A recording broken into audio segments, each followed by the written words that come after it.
Welcome back, West Meets Business to you now. All 50 states in some shape or form are reopened, some just barely, like here in New York State, where it's the upper part of the state rather than New York City. The CDC has quietly released its guidelines for reopening, largely after the horse has bolted, so to speak.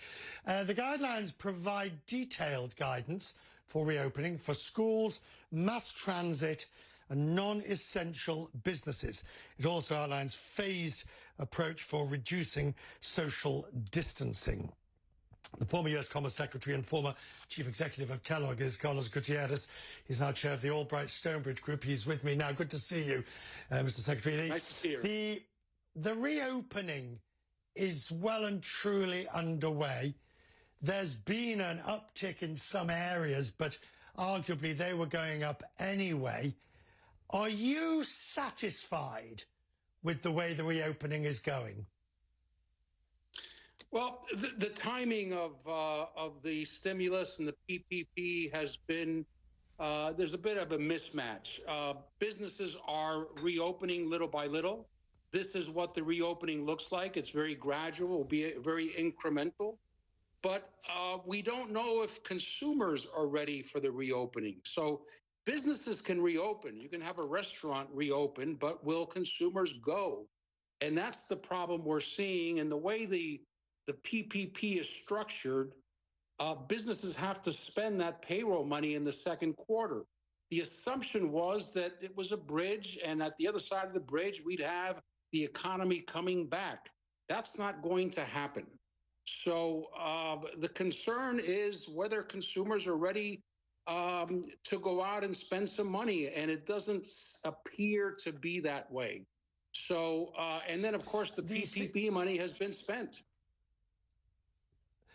The significance, of course, of that first point that you made about the timing and the second quarter and when it has to be spent, the significance, of course, is that if they then lay off staff in the small business in the third and fourth quarter because business hasn't returned, then that grant, which should have been a grant, becomes a loan.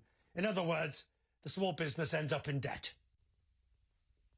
Well, that is the program. If you you have to use it in your first 8 weeks, and you have to use it for payroll.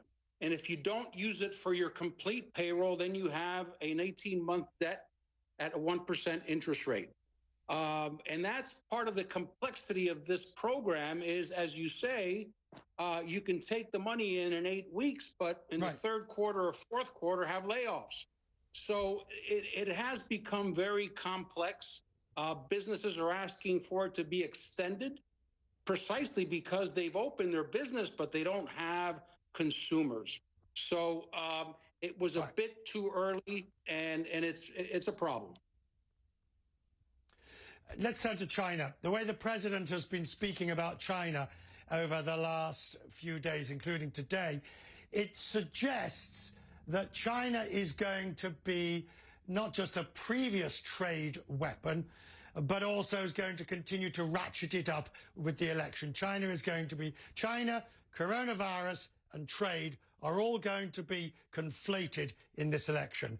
Is that a concern? Yeah, there are three. Yes. There are three reasons, Richard, why relations between the U.S. and China are the worst they've been since before President Nixon visited China. Number one is the election, and this is an issue on both sides, Democrats and Republicans. The favorability of China in the U.S. is at a low. So you won't have any side speaking in favor of any kind of rapprochement with China. Democrats and Republicans, and of course, President Trump ran on this issue. The second issue is that what started as tariffs and the need to improve the trade deficit has become decoupling. And there are signs that decoupling from China has become policy, official policy of the U.S. government. And we're seeing a lot of steps in that direction, things in the works. For example, no government procurement, federal government in the U.S. of pharmaceutical imports from China, even if they're made by U.S. companies. And then the big issue, of course, is Huawei. That is under comment period, but strong likelihood to be put in place. Anyone selling to Huawei using U.S. equipment needs approval from the Commerce Department. And that, look, that could devastate Huawei. The third point here is that the commerce problem is spilling over into geopolitics. So one of Huawei's big competitors, TSMC, happens to be from Taiwan. So here you have the U.S. government may prohibit a Taiwanese company from selling to China. That is about as close to the red line as you can get. So relations are the worst I've ever seen them, and there is nothing in sight that can improve them. Mr. Secretary, thank you for that. We will talk more about this, and I appreciate you giving me the time today. Thank you, sir.